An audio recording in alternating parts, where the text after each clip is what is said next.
It dominated the clearing, its trunk wider than a small cottage, its lowest branches so thick they could have been trees themselves.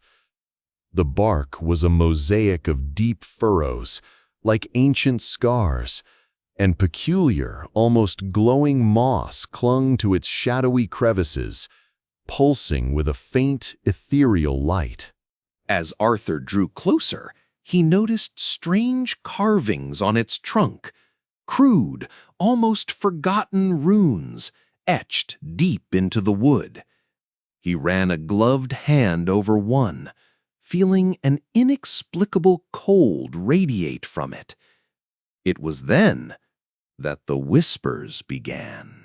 At first, it was a faint rustling, like the wind stirring dormant leaves, but there was no wind. Then the rustling coalesced into faint, unintelligible murmurings, seeming to emanate from the very heart of the tree.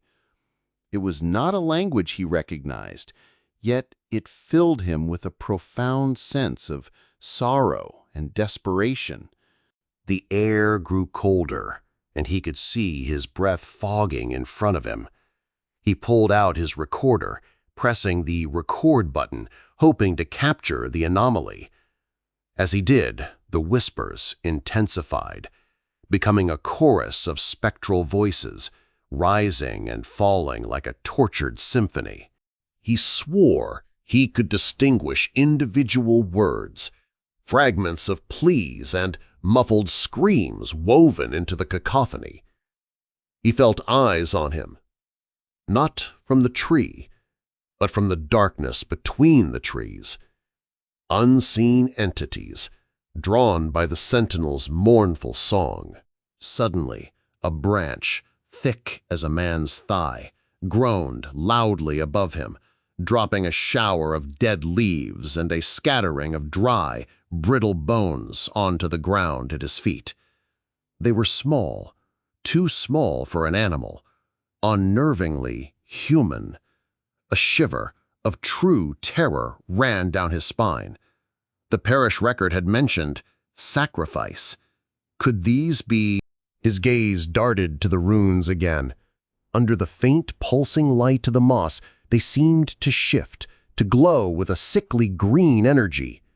He felt an overwhelming urge to turn and flee, but his feet were rooted to the spot, held by an unseen force, or perhaps by the sheer, horrifying majesty of the ancient tree. One of the whispers seemed to detach itself from the chorus, becoming clearer, closer. It was a child's voice, faint and choked, repeating a single word, "Help." Arthur stumbled backward, finally breaking free of the tree's strange hold. He turned and ran, not bothering to look back, the chilling chorus of whispers and the child's desperate plea echoing in his ears. He burst out of the grove, gasping for breath, the sunlight outside seeming harsh and blinding after the oppressive gloom within. He never returned to Blackwood Grove. But sometimes, on still, windless nights, when the moon is hidden, he swears he can still hear it. A faint, sorrowful whisper carried on the night air, calling from the heart of the ancient forest, a constant reminder of the whispering sentinel and the terrible secrets it guards. The tree stands there still, a monument to a forgotten horror, forever humming its silent, mournful song.